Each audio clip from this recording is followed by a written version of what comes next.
2023년 7월 17일 월요일 매일 성경 큐티 경외심을 잃은 백성 예레미야 5장 20절에서 31절입니다. 너는 이를 야곱 집에 선포하며 유다에 공포하여 이르기를 어리석고 지각이 없으며 눈이 있어도 보지 못하며 귀가 있어도 듣지 못하는 백성이여 이를 들을지어다. 여호와의 말씀이니라. 너희가 나를 두려워하지 아니하느냐? 내 앞에서 떨지 아니하겠느냐?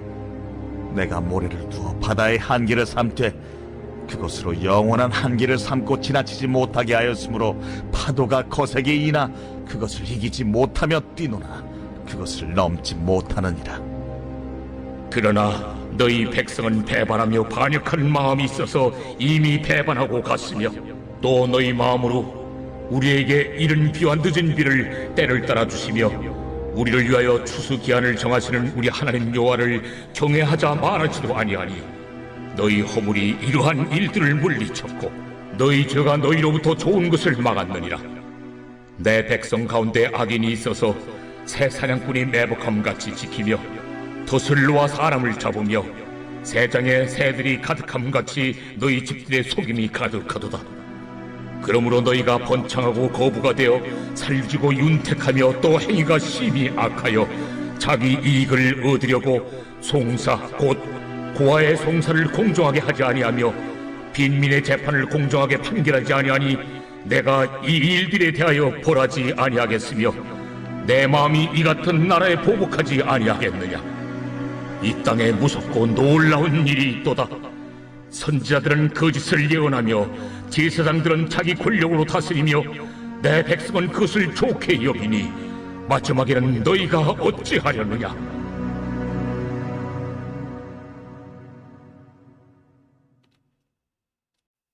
창세기 1장은 세상을 창조하시는 하나님의 모습이 나오고 있습니다.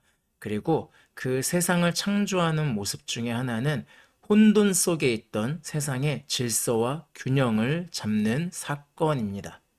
그리고 하나님이 인간에게 주신 지상명령은 바로 생육하고 번성하라, 그리고 땅에 충만하라입니다. 이 말은 초기에 인간에게만 주어진 것으로 해석되었습니다. 하지만 인간에게 세상을 맡겼다는 점에서 하나님은 자연도 함께 생육하고 번성하고 충만케 하라 라는 의미를 가지고 있습니다. 즉 하나님은 인간이 하나님의 창조 세계와 함께 생육하고 번성하고 충만하길 원하셨습니다. 이스라엘은 제사장 국가로서 하나님의 이 마음을 가장 잘 이해하고 살아야 했습니다. 그리고 세상에 이 모습을 보여주어야만 했습니다. 하지만 이스라엘은 그런 하나님의 마음을 이해하지 못합니다.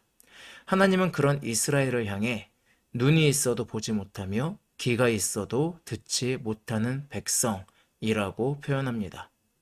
세상의 질서를 위해 혼돈을 막기 위한 하나님의 표현이 22절에 나옵니다. 내가 모래를 두어 바다의 한계를 삼되 그것으로 영원한 한계를 삼고 지나치지 못하게 하였으므로 파도가 거세게 이나 그것을 이기지 못하며 뛰노나 그것을 넘지 못하느니라. 바다는 보통 혼돈을 상징합니다. 그 혼돈의 바다가 침범하지 못하게 한계를 삼았다라고 하나님은 표현하고 있습니다. 그리고 이스라엘의 번영을 위해 이른 비와 늦은 비로 돌보셨습니다. 하지만 이스라엘은 이런 하나님을 무시하며 자신들만의 번영을 위해 우상을 숭배하는 모습, 즉 하나님을 경외하지 않았다라고 예레미야는 고발하고 있습니다. 오늘날 우리가 이런 모습을 보이진 않는지 생각해 봐야겠습니다.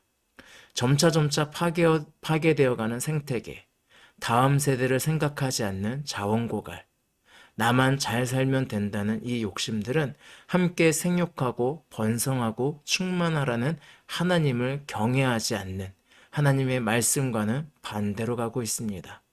세상은 균형을 잃고 점점 더 혼돈을 향해서 나아가고 있습니다. 인구는 날이 갈수록 줄어들고 있고 세상의 많은 것들은 점차 파괴되어 가면서 더욱더 혼돈 속에 빠져들게 됩니다. 오늘날 그리스도인은 이런 하나님의 창조 정신을 다시 이룸을 통하여서 함께 번성하고 함께 충만할 수 있는 그런 자리에 나아가야 하겠습니다. 하나님의 율법도 그런 창조 정신을 가지고 있습니다. 그래서 하나님은 이스라엘 안에 소외된 자도 번성하고 충만할 수 있도록 그들을 돌보라 라고 이야기합니다.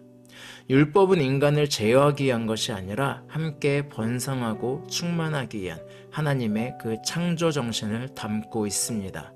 하지만 27절과 28절에서 예레미야는 그러므로 너희가 번창하고 거부가 되어 살찌고 윤택하며 또 행위가 심히 악하여 자기 이익을 얻으려고 송사 곧 고아의 송사를 공정하게 하지 아니하며 빈민의 재판을 공정하게 판결하지 아니하니라고 고발합니다. 즉 너희가 살찌고 너희는 번영하고 거부가 되었음에도 불구하고 너희 안에 있는 고아가 억울하게 만들고 가난한 자의 재판을 공정하게 판결하지 않는 너희의 모습이 과연 옳은 모습이냐, 이런 너희를 내가 심판하지 않아야 될 이유를 말해보아라 라고 하나님은 이야기합니다. 오늘날 세상의 법은 어떠한가요? 위정자들은 법을 어떻게 이용하고 있습니까?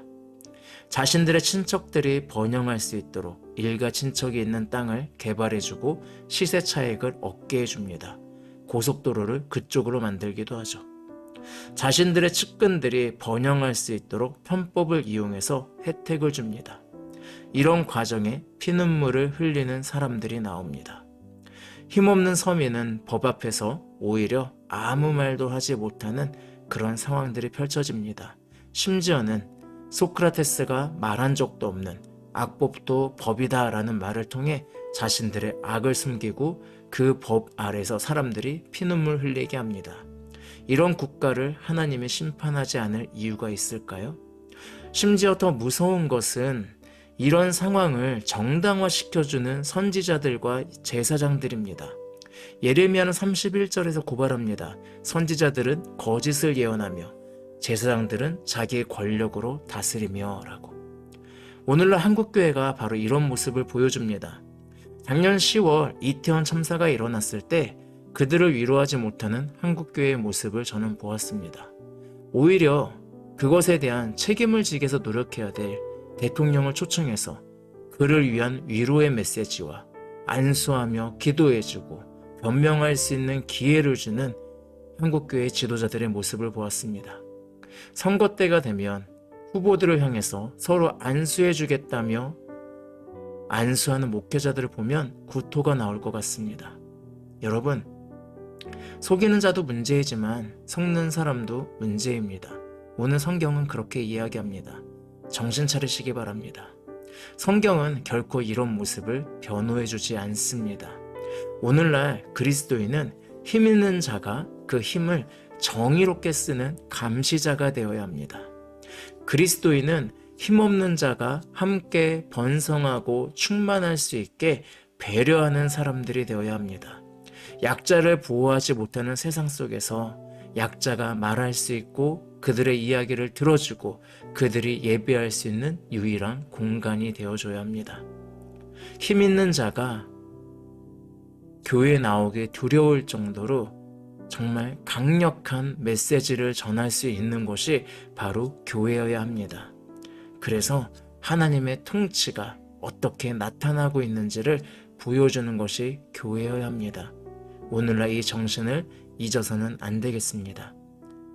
여러분, 속지 마시기 바랍니다. 그리고 이 시대에 여러분 주변에 교회된 자들 중에 힘없는 자, 소외된 자, 어려움에 빠진 사람이 있다면 그 사람을 내가 오늘날 구체적으로 구할 수 있고 혹은 구체적으로 도울 수 있다면 그 일들을 하시기 바랍니다. 그렇게 했을 때 하나님께서 나만 아니면 그 사람만이 아니라 우리가 함께 번성하는 복을 주실 것입니다. 이 사실을 믿고 오늘 하루도 살아가시길 바라겠습니다. 기도하겠습니다. 사랑의 하나님, 예레미야를 통하여서 오늘 이스라엘의 죄악들을 고발하는 모습을 봅니다. 하나님의 창조의 정신인 함께 번영하고 번성하고 함께 충만한 것들, 그 일들을 이뤄가는 우리 그리스도인이 되게 해주시고 거짓된 메시지와 힘 있는 자들을 향한 예배를 드려지는 그런 잘못된 행태의 모습을 보이지 않고 언제나 하나님이 아니라면 얘기할 수 없는 사람들, 또 하나님의 공의를 실천하지 않으면 두려움에 떨 수밖에 없는 그 모습들을 이야기하는 교회가 될 수 있도록, 또한 그런 그리스도인이 될 수 있도록, 또 우리 주변에 소외된 자들을 향하여서 진정한 관심과 사랑을 베푸는 한 사람의 교회가 될 수 있도록 주님께서 함께 해주시기를 원합니다. 감사드리며 예수님의 이름으로 기도합니다. 아멘. 오늘도 말씀 안에서 하나님과 동행하는 행복한 하루 되길 바랍니다. 샬롬.